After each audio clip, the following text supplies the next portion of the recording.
nothing about that felt triggering to me. The recovery plans are not just to set it and forget it. I feel when I get in that rut and I'm like, I feel like I need something. I start to actually feel shame about those behaviors. A number of years in my recovery, that was just an area of my life I had to eliminate. And I'm like, oh, now I have OCD. That's fun. Life is not the same anymore. That's appropriate, asking for help, but it's not appropriate just to expect them to do the work for you.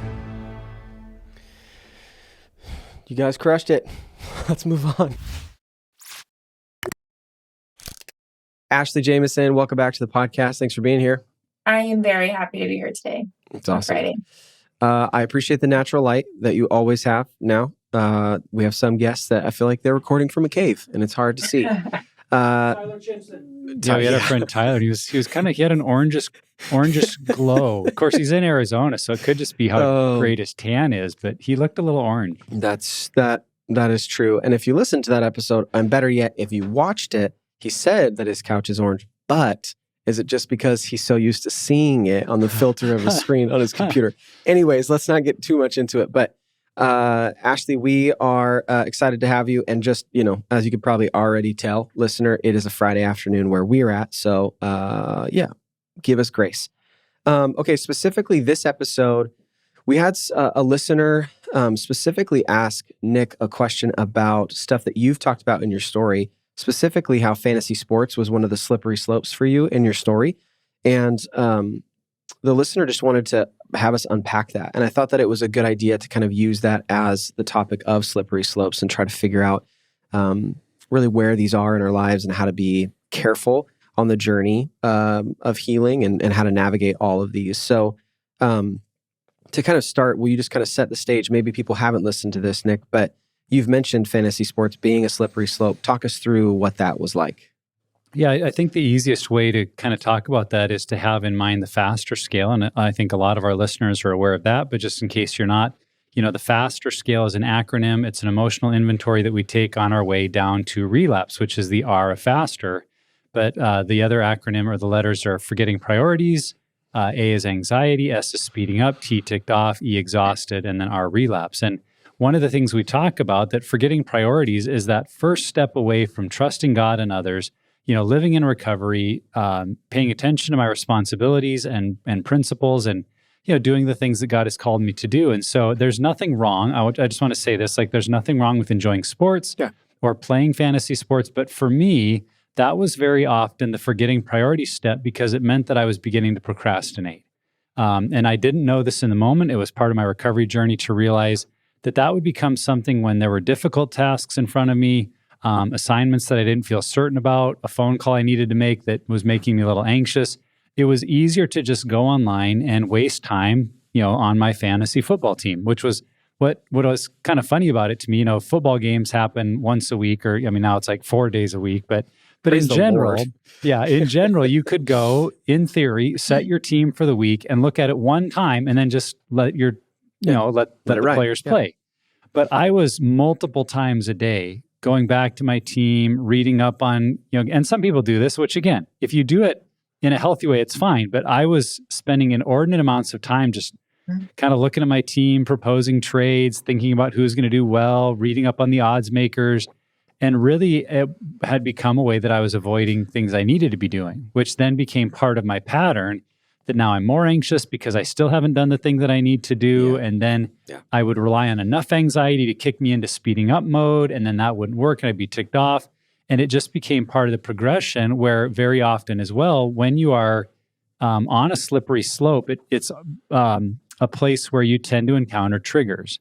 And as you know, when you're playing fantasy sports, the things that can come up for advertisements that are directed towards men and their sentimentalities and the kind of things that are of interest to them, sooner or later, there can tend to be some sexualized ads. And I would find that over the course maybe of several days or even several weeks, that pattern would be what was taking me back into my old and addictive behavior. And so it was having a willingness to realize in and of itself, fantasy football was not a bad thing. But for me, it had become part of my slide down the scale towards relapse. And it had become very predictable. It had become part of that pattern. So for a number of years in my recovery, that was just an area of my life I had to eliminate because I had learned, as we've talked about in other podcasts, that it's not that we need to fight our pattern or our behaviors at the end of the scale right before we're tempted to relapse. It's learning to not even get on that scale, to not even go down that path. And so for me, that was seeing this as one of my entry points. And if I block the entry point, I just don't go that way. And that was a much more successful strategy. So that's kind of the overview of what had gone on in my own story. Yeah, it's good. And I think that's helpful too, because that gives us a framework as we continue through the conversation of maybe it isn't fantasy sports, but maybe there are other things that end up being that top line of us sliding down the scale. Yeah, so we have a lot of listeners that might not relate to the fantasy football or sports illustration, but we know there are lots of ways that we all begin forgetting priorities, moving away from God and others, and can become part of our destructive pattern. So, Ashley, what are other examples or maybe types of slippery slope behaviors that you have seen either in your story or in the many, many women that you've had the opportunity to work with? Well, this was a great handoff, Nick. How you said. Do you like that? I use sports football terminology. puns, way to go. I was like, wait, do you say pitch? Do you say You could. Okay. Yeah. They all probably would have worked. Yeah, that's right. Yeah. This is actually a great handoff because I was like, oh, I just jotted down things that have been a slippery slope for me, and some of them are surprising. So I'll just read a couple of them. Late night TV, watching TV alone, arousing or romantic novels, going out dancing, club music, sometimes saying like, oh, I'm just going to stay late and watch a movie with him, but I'm not going to do anything sexual, have good boundaries. Video games, that's not mine. You know that's not mine, but I hate it, so it made the list. Scrolling social media, having just one drink. And then some interesting ones that I thought of, like I have encountered people who their relapse is isolation and it's really damaging to their family. And so even things, nobody like write me hate mail, like prayer could end up being like anything can become too much if it's really actually separating you from loving others and growing closer to God. And so, if we are doing things for ourselves, even that are spiritual, but it's at the detriment of our family, of our relationships, like even that needs to become a check. For me, I love researching. And so there's been times where like exactly what you described with fantasy football, when I'm supposed to be doing something else, I can go down a rabbit hole of researching. So one time in one of my Unravel groups, it was like, I can have an hour of researching as a reward if I, have done all the things for the day that I'm supposed to do.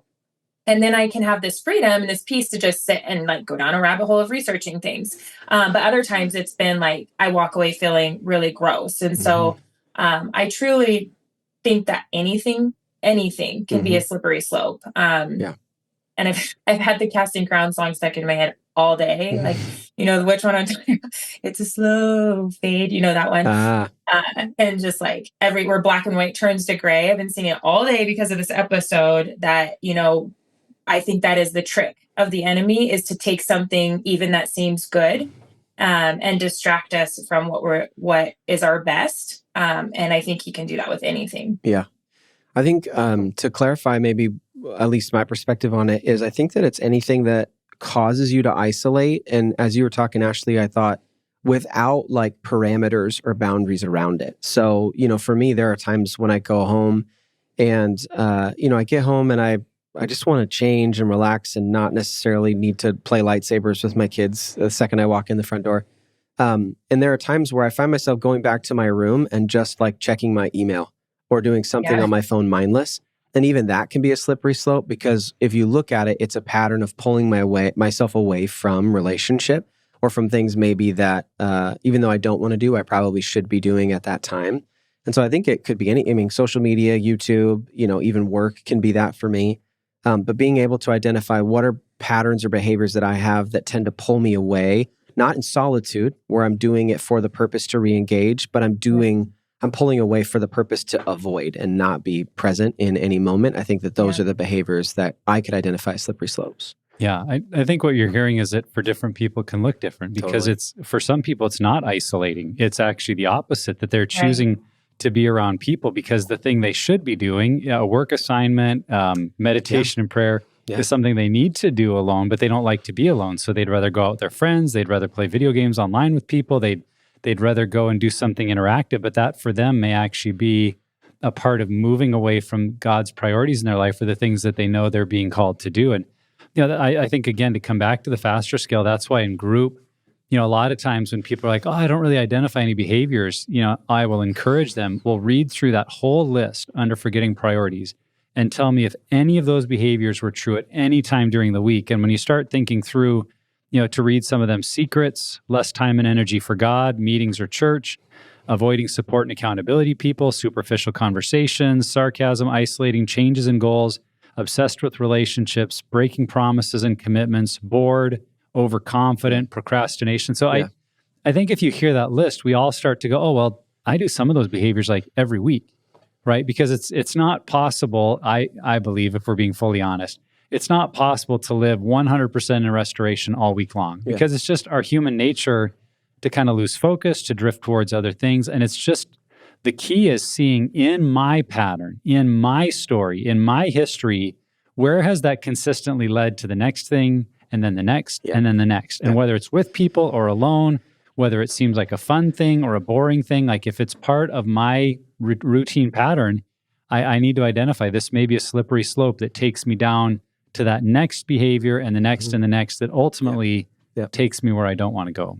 Yeah, and I think that's, why the title is Slippery Slopes, because we don't always recognize it. And if you're looking at your 3 circles, sometimes somebody could look at something in the inner circle or the middle circle and think, well, that's not a bad thing. And that's why it is important to be in group. It is important to be doing your faster scale each week. It is important to be doing your thoughts and feelings awareness logs, because then you're connecting the behaviors that can look pretty benign with the way you're feeling, with the way you're engaging in relationship, and seeing what it actually does for you. We're not talking about like cliffs, okay, let's not invite third people into our relationship or watch porn. Like those are clearly cliffs. But the nuances, I think we need people. There was a time where John, he loves hiking. He does that for his job. He's a wildland firefighter. And there was a time we got in a argument because it was after a relapse. And I was like, go have some self-care. Like, you need some self-care. And so we went on a hike, and he came back. He's like, after however many decades of thinking hiking is his self-care, he's like, I don't think that was good for me. I think I need to be with somebody else, because all I did was be in my head the whole time. And so it's like, hiking is a self-care activity for him, but that's not what he needed at that time. And so that's why we need the group, and we need people, and we need outside perspective too, to help us realize what we need in that moment. So moving along, how can we identify if something has become a kind of slippery slope for us? Is it obvious, or could it be difficult to see at times? I guess I can get started into that. Totally. For me, it's finding behaviors that slide me into the matrix of addiction, or really our pattern of addiction. And so if it is YouTube, that leads to then, because for me, it usually started with social media. And, then I got off for social media for a while, and then I got back on. And then this is a timely episode, because it's like, well, I'm evaluating that social media isn't actually healthy for me, and so needing to get back off of it. But knowing that it started with that, if there are behaviors that end up on a more consistent basis sliding me to the top end of my matrix of addiction, that's a slippery slope. That's one that I need to be really, really careful and avoid, and put either guardrails around, or protection, like internet protection, whatever it may be. I think that that's what's really important, because as it slides me into that, what's kind of funny, and I've experienced this, is that I start to actually feel shame about those behaviors, even though they may not be like relapse itself. It's like, I find like I want to be secretive about like how much I've been on YouTube. And maybe I'm just watching, the Manning cast, on ESPN, like a recap of them doing Monday Night Football. Like, there's nothing bad about that whatsoever. But if I start to feel like I need to be secretive, and I'm starting to feel shame, and I want to keep this to myself, like that for me has become a really good indicator of, okay, this is something I need to be much more careful with, and is a slippery slope, because if I'm not paying attention, it's going to put me back into my pattern of addiction, which then over time can lead to relapse. Yeah, something I hear you saying there in these answers is like, a good activity done at a bad time could be part of our slippery slope. So maybe watching the Manning cast on YouTube is fine, but if you're doing it when your wife is expected, you're hanging out with the kids, or Yeah. when you're at work or something like that, not great. For me, going for a run, that can be a good activity. But if I'm doing it intentionally to avoid responsibility at home or not to interact with my family, like a good activity done at a bad time can definitely be part of the slippery slope. I think these can be hard to identify because sometimes they are, I think almost all the things we're describing in and of themselves are not bad, wicked, or evil. They're just behaviors. And in many contexts can have good outcomes or good roles in someone's life.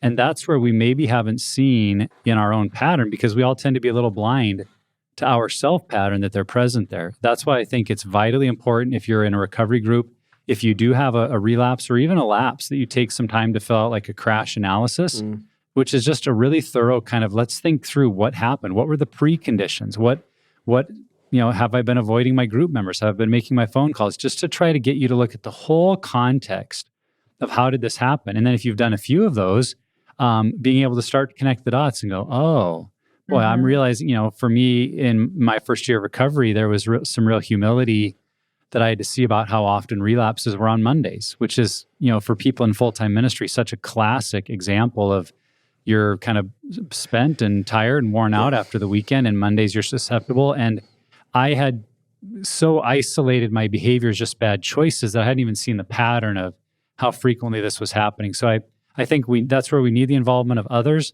One other tool I think that it's been helpful for people is to just try working backwards through a relapse or anywhere that you feel like you've gotten down into exhausted or just a place emotionally you don't want to be. It's kind of like, well, what happened before that? Yep. And asking, okay, so you saw, well, what happened before that? Yeah. And what about before that? And maybe you start to realize that the instance that happened is tension in my family that makes me go into my bedroom and isolate on my phone. And then I'm on social media or fantasy sports. And then I'm taking the next step to inappropriate websites. Well, the starting point was actually tension with my family and escaping to my bedroom or the bathroom with my smartphone. Right. And then you go, oh, okay. Now I'm starting to see that slippery slope is being in a room alone with my smartphone. Because that's become part of how I'm reacting to tension around me. Another thing too, to maybe help flesh this out too, is that it's not maybe that I go back and I'm on YouTube and then social media and then I'm on like that inappropriate site or looking at pornography or something like that. It could also look like I go back and I'm looking at YouTube and then I end up on social media and then I go back out to see my family. But then later that pattern's already started, and it could be hours later, it could be the next day or next, few days in the week, that pattern didn't just stop. Like unless I address and try to, process that with somebody, that pattern's still going. And so maybe it doesn't happen in that moment, but relapse definitely is still something that could happen. I think that was a shift for me when I first started recovery, was understanding that backtracking and trying to paint how I got there, sometimes I had to look at a whole week or maybe even a 2-week period to understand what happened, because our brain is able to keep that kind of information longer than we think. Yeah. And I know for me, especially when I was single for several years, when I was living with the boys, being lonely was for sure like a slippery slope for me. Now I know that. I didn't know that then. It's like playing the whack-a-mole addiction game back then. But if I would have known, then I would have known I need a lot of interaction so that I'm fulfilled, like emotionally and relationally with people. And so there's so much we can do. I just remember in those years, just like I have like tear-soaked journals of like, why am I like this? Why am I so angry? Why am I? And to know now that there's so much you can do way, way, way ahead of time, and that praying for the behavior to stop is just like beating yourself against a brick wall, that it really was, oh, I needed more interaction with people that week. I needed some more margin as a single mom. I needed some downtime. I need my brain to be alone for a while, or exercise or whatever it is. And then another thing I see that can be kind of common with moms, especially working moms, we're very busy, and a relapse or a regression, if you're using the betrayed spouse, what am I trying to say? If you're using the betrayed spouse faster scale, then regression, falling back into that bottom where you didn't want to be again, of like burnout, feeling abandoned, feeling not valued. We can do things that seem good too, like listening to podcasts, listening to books. And then it's the same I see with my husband with video games. Like when we disengage like that, it's not always a sexual relapse, but sometimes you you unplug your podcast, or your book that you're listening to because your family needs something, and your 6-year-old is asking you a normal question, and then you like shoot him with daggers, and it's and it causes us to keep in these cycles. And so that's why I think it's really good we're talking about this episode, that it can be good things. The same thing that's self-care can end up being a slippery slope for us if we're in a bad mental health, space. So right. Yeah. And I think that's a good, and we'll move on to the next question, but just the recovery plans are not just a set it and forget it kind of thing. We always have to be constantly evaluating. Yeah. Okay, so once we've identified something as a potential slippery slope, and Nick, you were already talking about this, so maybe you can take this one first, some of the tools we can use and practice and put in place. Yeah, some of this depends, obviously on what the behavior is or what we're identifying, because there's differing degrees to which we can address them. But, many of them, if we're in that first season of recovery or season of life where establishing sobriety is a high need and not something we've done very well in the past, I think more often than not, we're going to look at those slippery slope behaviors and say, for now, it's not worth it. I can't have it. Yeah. So, I didn't try to manage my fantasy sports better. There were years I did not have them. I had no teams. I was in no leagues. And even though there'd been a fun, that camaraderie that you can have with other, like at that time, other guys in the church that would be on the fantasy football league, it was just like, I don't know that I can be trusted with it. I think I'm needing to learn health. And it's something I don't need it in any way, shape, or form to make my life better or to live, to do my job.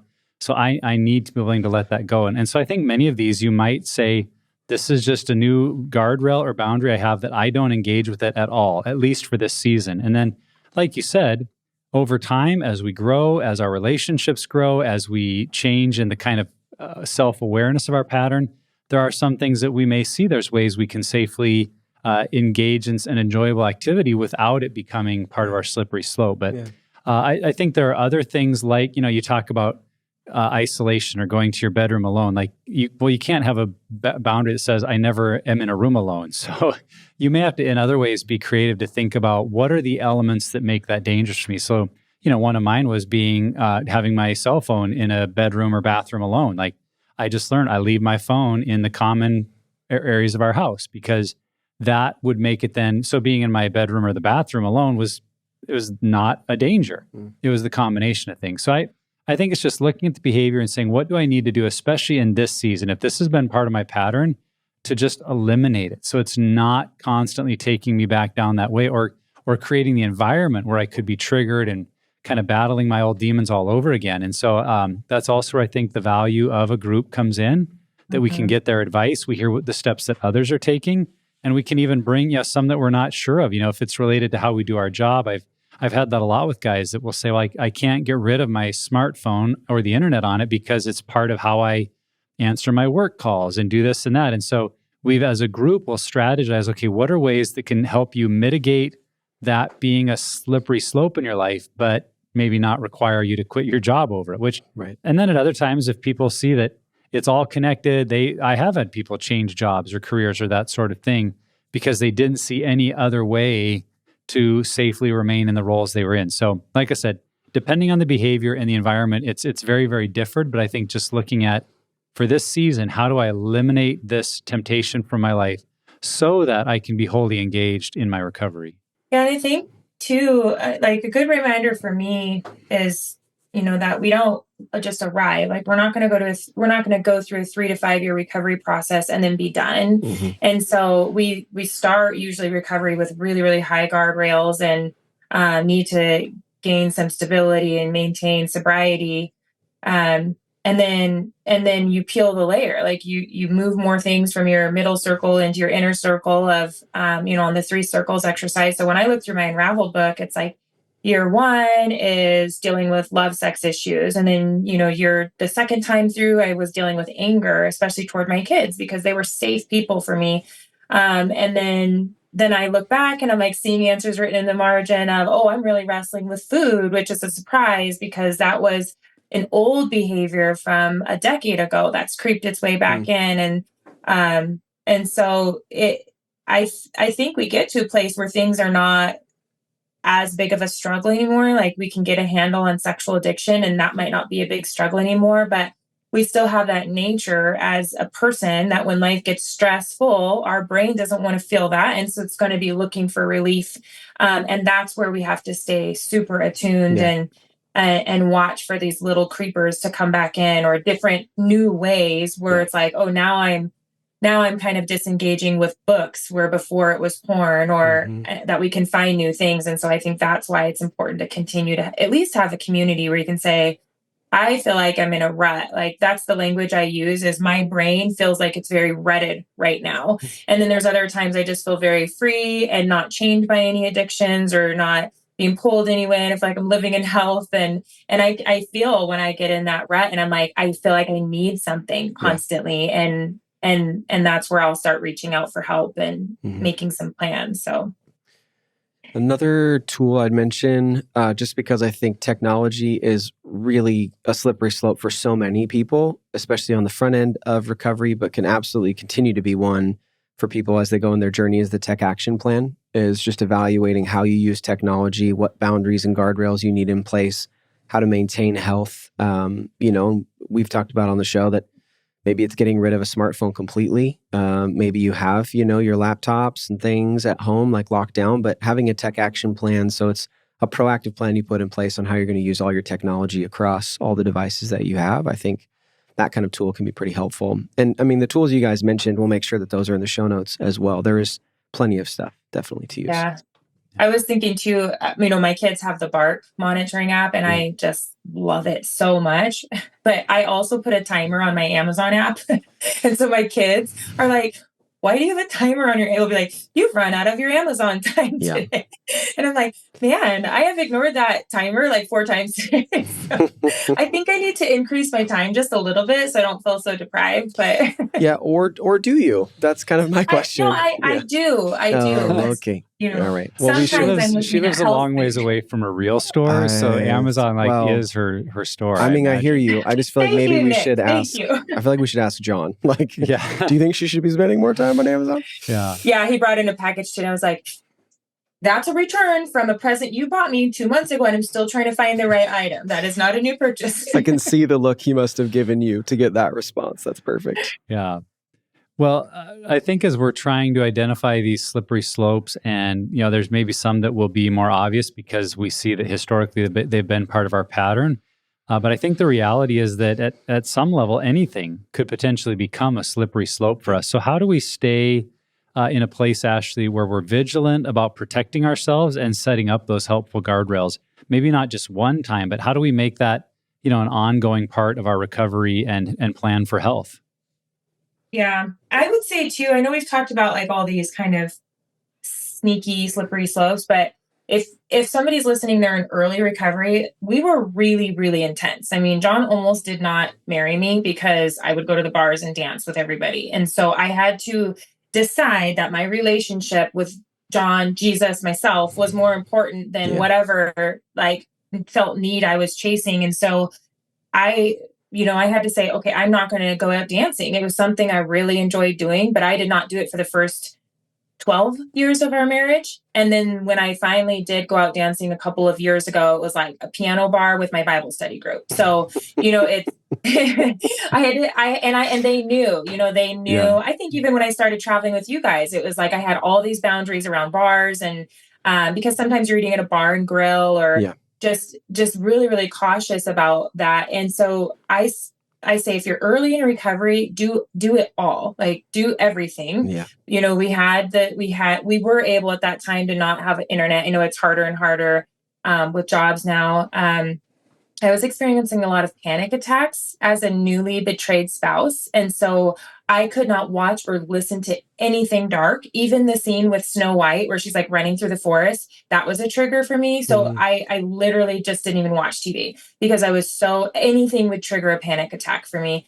I cut off all social media for 3 years, and I wasn't struggling with the sexual addiction or temptation at that time. Mine was being triggered as a betrayed spouse. And so that comparison was triggering my body dysmorphia, which then was triggering my eating disorder brain. And so it was like, I really had to evaluate everything I let into my life and say, when I engage with this activity, do I feel better about myself? Do I feel worse about myself? Do I feel better about my marriage? Do I feel worse? Do I feel closer to God, further from God? Am I feeling shame? I mean, you have to, when you're going through something like this, you have to over evaluate everything. And, we didn't go to the beach for a couple of years, and so much of that stuff. I mean, I was watching like killer shows the other day. I don't know. Hopefully nobody hates me for that either. But like so much of that has come back, and it's fine. And we still have to like,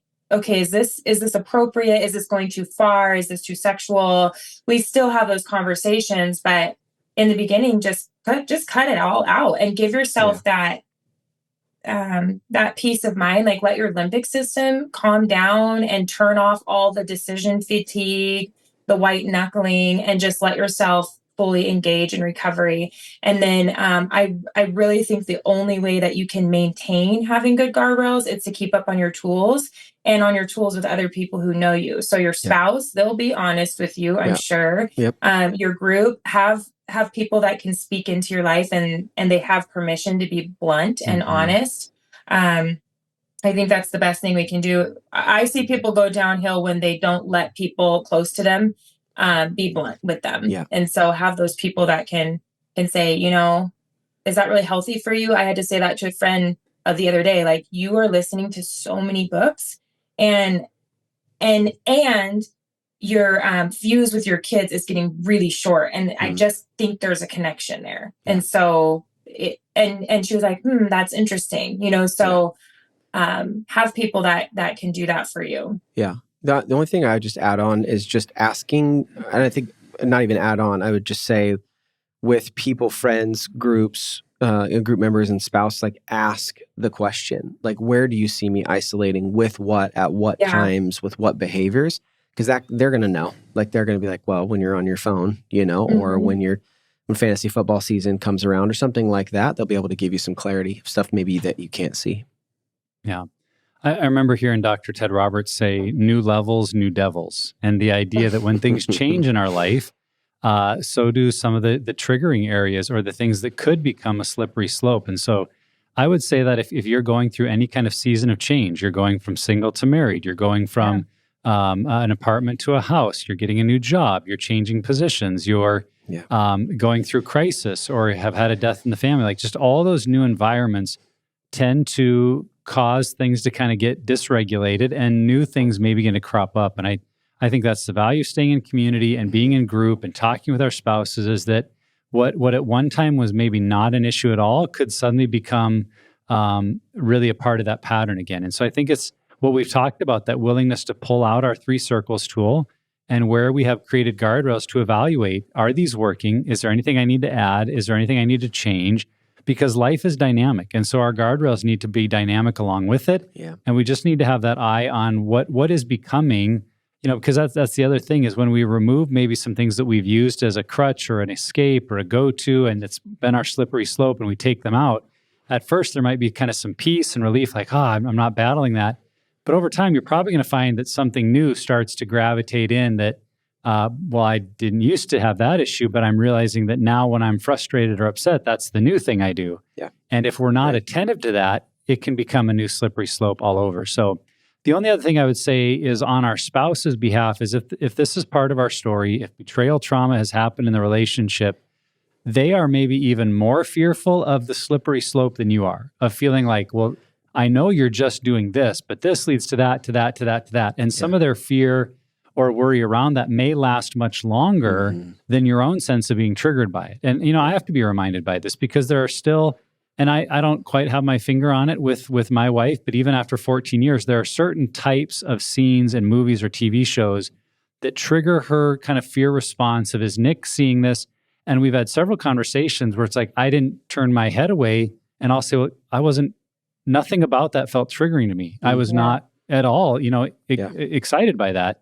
But she was. Yeah. And so she needed to see me honor her, because she still has some, for whatever reason, about, like I said, it's not all the time. There's certain things that it just creates that in her. And so I've had to be mindful to go, my slippery slope areas didn't just hurt me. They hurt people around me. And the people around me may still be semi-conscious of what they were long after I'm currently feeling it. So all that to just say, if you've had a slippery slope in your life and your spouse still kind of picks up on it, you may choose to still abstain from something because it honors them. Because you want to say, hey, I want to be a safe person for you. And if for whatever reason this still causes you worry, fear, concern, doubt that I'm making good choices, then I'm going to keep away from it because I want to create that safety for you. And I think that's part of rebuilding trust in our relationship. So again, even if you don't see it, but your spouse does, like be willing to make change to help them see that you're choosing integrity consistently. Yeah, I think that's such a good point you brought up. Recently, John was in Florida for work, and it's like they stay in a hotel, and it's men and women traveling, and I know I do the same thing too, but he hasn't felt betrayal from me in the way that I felt it for him. So it ends up being like if I text him and I know they're out to dinner somewhere and they're on Daytona Beach and like all the things, bikinis and stuff, then I'm like, okay, it's been 45 minutes. He didn't respond. Like, is he going to be out all night? Because old things are triggered. Because at some point, there was a time where he may go out with friends and he may not respond to me. When we first got married, there'd be times where he'd be gone and wouldn't respond to me like 12 days. And sometimes that was because he was out in the forest and there was no service. Other times it's because we were newlyweds and he was used to going on these fire rolls and not having any communication. And so old things would get triggered. And then I was able to remind myself, like, well, what would it look like if I was out? I just was in Texas with all of you guys, and it's probably the same thing. And I was able to kind of like calm myself down. Yeah. But what you're saying even about what Michelle, as a betrayed spouse, I shared this in another episode. Like if you are using the 3 circles and you never saw your husband's center circle, you never saw the relapses because they were hidden. But what you did see a lot of is that middle circle. You saw a lot of the late night TV. You saw a lot of the sexual shows or the game playing or whatever, or the drinking or going out, like whatever it was that led to relapse. And then your visual stopped because the rest was under the surface. Yep. And so for them, they have like a connection with the whole circle. And so when they stop those inner circle behaviors and they're not relapsing anymore, and then maybe they engage in a middle circle behavior, that's like a tremor for us. Like, oh my gosh, I've seen this before. And this is what it used to be like. And so I think that tool actually can be really good. It helped John understand why I would get triggered. And you guys will be so proud of me. He has been playing video games a little bit and it has not been triggering lately. But at one point it did help him for me to show him his 3 circles and say, like, this is the only part I ever saw was the video game playing, the coming home late from work, the, whatever it was. I never saw anything else. And so when we were early in recovery, he was very intentional about hanging out in only the outer circle, because it's like, okay, we are gung ho. We're going to do everything. We're canceling everything. We're going to hang out in the outer circle. And then slowly over time, like he went back to the gym, which is good for him. But I have to be really careful to know you're using those things in a good way, not a bad way. And so then those things require extra communication to make sure that we're using them in a good way. Totally. Yeah, it's good. I am glad we're doing this together as like guys and gals, because I am curious to see from a male perspective how involved, like you guys say that spouses should be is in creating it and using it. I think my gym example is probably the example I just gave about the tremors when he hangs out in the middle circle, but also the gym example. And so for me, if I see mostly that he's doing the healthy things, and for me, again, the 3 circles is just the easiest visual for me. For sure. If he's 90% hanging out in outer circles and then like goes out to a bar and grill in Florida with some friends at work, but I have seen him be relational. I've seen him do his work. I've seen him reading, praying, communicating well, getting good sleep. Then that's less of a trigger for me. But if he was hanging out, most of the time in that middle circle, like just staying up late, watching a lot of TV, cussing, drinking, whatever else may be in there. And then he's like, going out to, wherever with coworkers, I might feel more triggered because I will know that he's mentally probably not in the best space to navigate those temptations. And then one good example with the gym is just going to the gym for health, not for escape. And so in the past, it would be, we would fight or he would get frustrated with the kids, and he would just up and leave, like grab his things, go, I'm going to the gym. And that was such a trigger because girls wear hardly anything in the gym. And then now I can see that it's for health. And so we did have to have a conversation about that. I think it was 3 years post recovery, like starting a recovery, where he went fully back to the gym, and it was like, okay, you can't go when you're fighting, like when we were fighting, because that's totally a trigger. It feels like an escape. And maybe more than once a day is a little excessive right now. Like, we're not in a CrossFit competition. And so it just makes me nervous that you're always wanting to go there. And then if you say you're on your way home from work, and I know you two will understand this because you both have wives at home with children. If you say you're on your way home after a really long day with the kids, and then you're like, actually, I'm going to stop at the gym first, so it'll be another hour. Like, I will blow my lid faster than anything if you do not come home when you say you're coming home. So those were our 3 kind of parameters we put in place.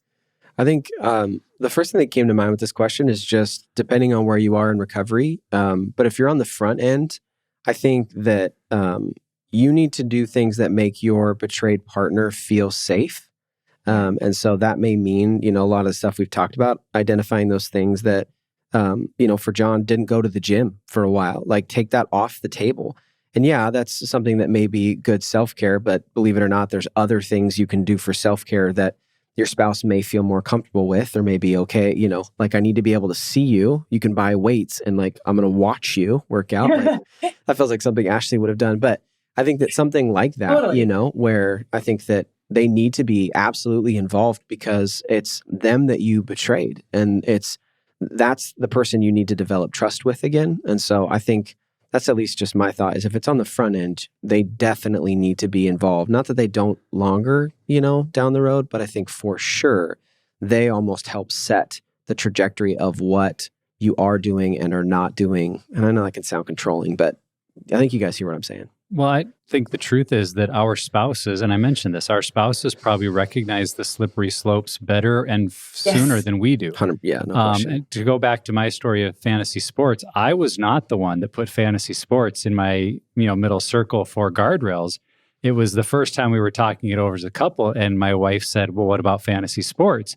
And I'm like, what about fantasy sports? She's like, well, don't you think that should be off the list for now? And I'm like, what? No. I was actually super defensive. I was like, what's the big deal with that? And she's like, walked through how the last 3 times you've confessed to me about a relapse, they all started with this. And it was humbling. It was like, oh, you're right. And I was still, again, I don't want to glorify like my response of being all wonderful, because I was a little miffed by it of like, why should I have to do that? Or I don't see the point, or it's not connected.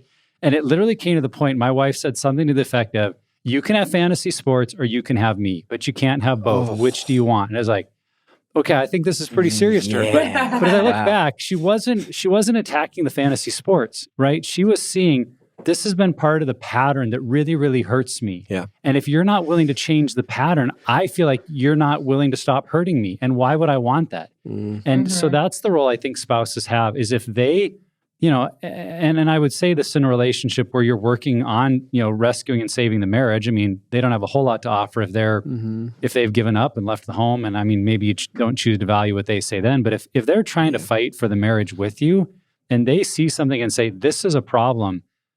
Like I said, I didn't do great in that one, but don't argue with them. Be like, okay, I think there's something here I'm not seeing. I'm blind to it, but I trust that if you see it, and I think it's okay if you ask for clarification, because maybe you're afraid that they're just being punitive, or that they're just kind of attacking something for no reason. But I think if you'll really listen, that's not their heart.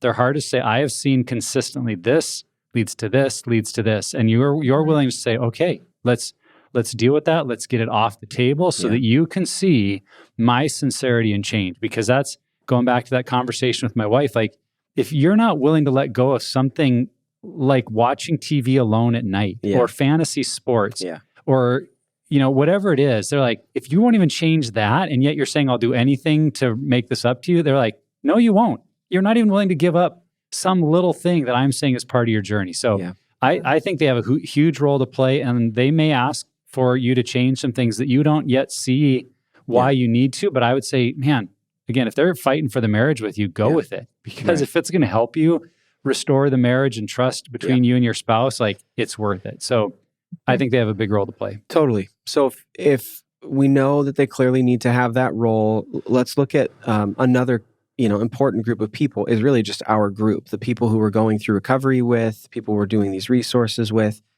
How involved, and maybe you could even include like a clinician or a therapist in this too, how involved should they be in us identifying and maintaining areas of the slippery slope?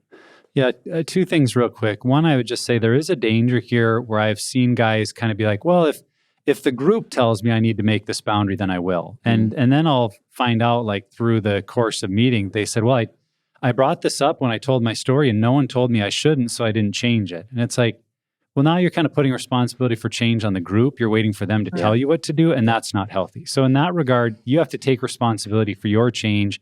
You have to make these decisions, not wait for a group or a counselor to tell you to do it. What I do think is appropriate, though, and this is the second thing, is where you're not sure to bring it to the group and explain the situation of like, hey, I'm on my smartphone a lot for work for these reasons, but I also know it's that same smartphone that leads me into those old websites. What could I do? Like, do you guys have some ideas? What would you suggest? So I think getting help in areas that we're maybe not real clear on, or asking them, is there something you're seeing that I'm not seeing? That's appropriate, asking for help, but it's not appropriate just to expect them to do the work for you. Yeah, I think it's really good. And I kind of alluded to that earlier too. I mean, if you just have any takeaway, it's that you have people, whether it's your group people or just people you've gone through a group with previously, or people that speak honestly and are healthy people that you can run things by. I think we all need some wise counsel to walk with us through life, because we do get blind spots and we do need that outside perspective. And, as John's wife, there was a time where it was like, he wanted us to be back to the way we were, but was still doing behaviors that were very unhealthy. And I'm like, I am literally giving you a written out list of things that you can do that will make me find you the most attractive person in the entire universe. I know we don't want to just check boxes, but try it. Like, just try doing see what all happens. These things. Just see what happens. Yeah. I mean, and so I think, and then there's been times where when he points something out to me, it's like an eye opener, because I'm normally the one that's like always researching different ways and how can we better this and that. And so there's been times, and they're far and few between, where he's like, you are very angry with the kids this week, or, you're acting very addicty, or are you sure you need to stay up and watch that show? And I'm just like, I mean, if you know John, he doesn't speak like that a lot. Like, he's very chill. And so when he says something, it's a big indicator for me. And I think what we have to do is just be humble enough to let people speak into our lives, to let people that we know love us, even if we don't like it, say things, because we need outside perspective all the time in everything we do, including recovery, especially recovery. You guys crushed it. Let's move on. Yeah. Well, let's wrap up with this then, kind of that forward-looking, journey. The rest of our lives, we're always working towards greater health. What does this look like as part of that ongoing journey? Does something that was a slippery slope at the beginning have to always be avoided and on that list for us? Or can we ever engage in these activities or behaviors with safety as we continue to grow and change? Yeah. I think for some people, there are going to be things that you just can't ever do again. I do think that happens. So if there's a behavior that always leads to relapse or always hurts your spouse, that may be the game changer, and I think a real act of love and just a reflection of Christ is that we realize we're doing relationship together. And if there's something we're doing that hurts another person, that we make that decision to not do that, just like you were talking about. And then there's other things. I think this is often the case that we are able to grow back into some situations with healthy boundaries and things like that, because my guess would be that when we started our addiction, we had a lot of secrets, because that's a lot of times what leads people to addiction is stuffing their pain, hiding, being secret. And so, like, as you're saying, Trevor, sometimes you can feel that secrecy, shame around YouTube, even though YouTube itself is not bad. We start that way. And so we may just have to eliminate all of that. But then later we could go do the same activity, fantasy football, video games, or going out dancing at a piano bar, and there's zero shame around it because we're in such a different place with our life, and we're open with our spouses, and we're healthy in other areas. And so I think for the, there is a blacklist of things that just nobody should be doing. There is. But then I would say for the majority of our group members, we do see growth where they can engage in some of these activities that are not bad, but they can become slippery slopes. I'm sorry, every time you say piano bar, I'm just trying to, were they playing Casting Crowns there? Is that what you were dancing to? Or was it Billy Joel? It's two piano guys, and they're legit so good. All right. And you can request any song. I mean, it can be rap, it can be country, it can be rock. It's like they just play on the piano. They're really good. I mean, now I almost feel like she should tell us what it's called. Don't, but... It's called the piano bar. The piano bar. Okay. All right. Sorry I brought it up. For me, social media was one of those things that was at the top of, my pattern of addiction, and then got off of it for a number of years. I think it was 3 years. And then I circled back to it with my wife, was thinking about, and at times it was I had good intentions. I'm I want to use it for work and be more active there and help promote Pure Desire and all this stuff. And then, we got to the point even recently where it's not healthy for me. It was putting me in situations that were not helpful, and lapses happen. And then you have to have that conversation, and that creates, situations that are painful and difficult. And obviously in those moments, it helps you reevaluate, is this really helpful for me? And I talked to my wife, and she's I agree. I don't think you should be on it anymore. And so what I would say is not everything is going to be maybe like that for someone who's in recovery, but I do think that it is healthy to have a pattern of reevaluating, over every month, every year, every 6 months, whatever it may be, have kind of a check-in where it's hey, I've been on this for a little while. What do you think about this? Is it going okay? How am I feeling? How are you feeling? That kind of thing. Because again, it's not a set it and forget it type of thing. Because we've talked about it so many times on the podcast that life, and Nick, you even mentioned it, life will change and new dynamics. That Dr. Ted quote, what was it? New levels, new devils. New devils. Yeah, things are going to change and grow and develop. And so it's always good to reevaluate, and I even think about that. Gosh, you get married and then I got married, I'm in recovery, things are going great. And then you have a kid and it's life is not the same anymore, and so there's all these new stressors. So I think having a pattern of reevaluation with you and your spouse, you and your group, I think is really helpful. Well, you always say too, Trevor, that I'm a walking advertisement for the home stress test, but I am. I think people should do that. What's your affiliate link again? You have one, right? I get paid. I am, because when you guys know, when my brother passed away 2 years ago, I was really struggling in different areas. Nothing that would throw me over the edge, nothing cliff worthy, but just that whole rutted brain, oh my gosh, I don't want to think, I don't want to be with my feelings. And then when I got divorced the first time, I developed OCD and an eating disorder. Neither one of those things were ever on the table for me. They literally felt like they just came out of nowhere. And now looking back, because I've done all this self-care work, I can see patterns that would and lies that would contribute to those behaviors. But those legitimately just felt like they just creeped out of the closet. Because I was in this new chaos, this new single life with twin 1-year-old boys. And I'm oh, now I have OCD. That's fun. So new levels, new devils for sure. Yeah, I think we have to make this an ongoing conversation. Like I said, life is dynamic, and so should our plan be. And every, a few times a year as we're in later recovery, I think that should still be something we talk about as spouses in our groups. Hey, how about this? What do you think?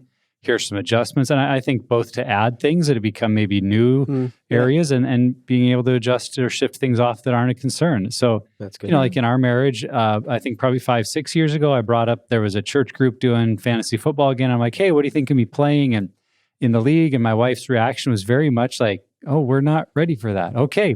I guess I'll say no. And then a couple of years ago, one came up at work or something. I'm not sure if this was one first or another church league that I got invited into. Brought it up and she was yeah, I think we can try that. It's okay, cool. So a couple of fantasy football teams has become part of my rhythm again. And it's not what it used to be at all. On the other hand, I would say things that are on my guardrails list since day one of watching TV alone late at night, watching TV in hotel rooms, I've not done and I don't ever plan to do again just because I don't miss it.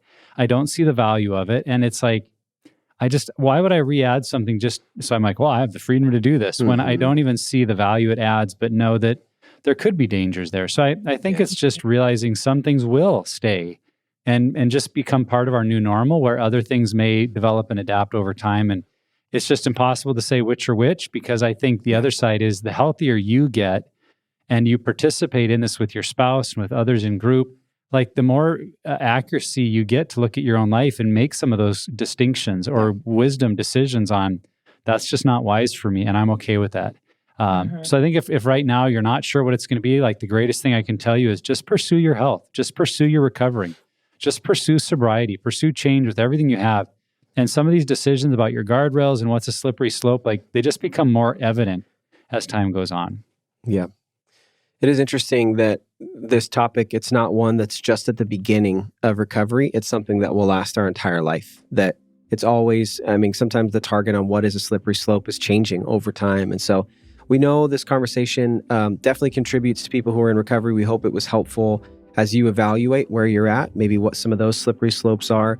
And I also hope that if you're in recovery, this gives you a little bit of a picture of the betrayed partner in this too, and how much value there can be in inviting them in and creating more safety by identifying and putting guardrails around these. So Ashley, you always bring both perspectives of the recovery and the betrayal stuff, and it's always so helpful. So thanks for being with us.